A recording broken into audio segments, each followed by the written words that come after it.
Hi.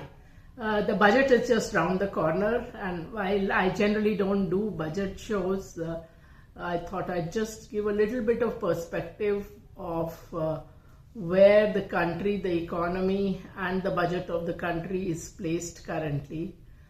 One big thing which one can see on the data available up till now, which is up to about 10th of January, is that there is a huge shortfall in tax collections. So last year the budget had estimated that the GST and the corporate tax would grow by about 10.5 to 10.9%. In actual fact, they are growing far less than that. And strangely enough, and this is something I pointed out then itself, that while personal income tax rates had been cut, it was budgeted that personal income tax would grow by 14.5%. And the only explanation I could come up with was that the government was expecting the capital market related taxes to go up. STT, which is the security transaction tax, was supposed to go up by 40%. It has actually gone up by just about 1% or so, 1.5%. So in total, if we add up all the taxes, they were supposed to go up by about 10.9%. Year to date, we are running at something like 6%. Of course, this year the government has given far lower refunds, and therefore the net tax collection has grown by 8% as against an estimate of 11%. So there's again a big shortfall, and this shortfall runs into trillions of rupees. I think it is something like 1.3 lakh crore rupees, as if we just extrapolate the same growth rate to the rest of the year.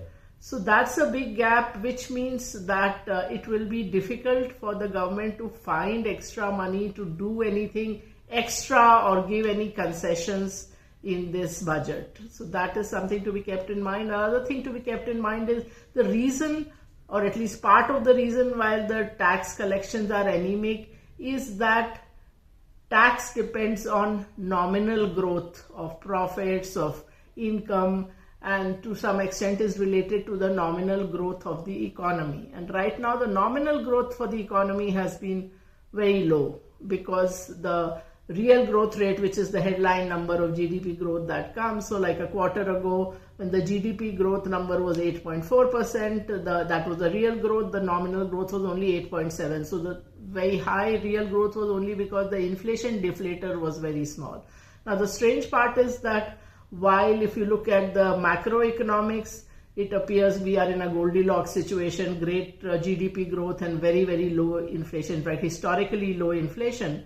But if you look at corporate earnings so far, which of course is not wholly representative because only a few industries the results come out that early, you will see that while revenue growth has been decent, the profit growth has lagged. So which means margins are getting compressed, and that means the expenses are growing faster than the revenues.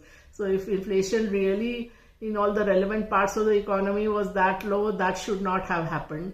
So that is the thing. But as far as the budget is concerned, as I said, because of the low tax collection, there's not much room for the government to give any great concessions. And I am never in that boat of people who ask for concessions for either the capital market or corporate tax. To my mind, the government should focus on a few areas which are all interrelated, which is education, health, research, and employment.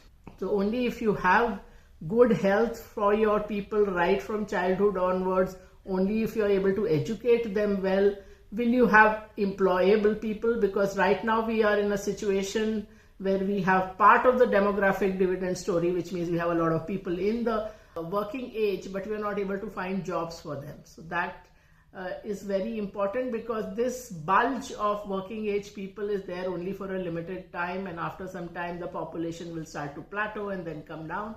So we really need to take advantage of that.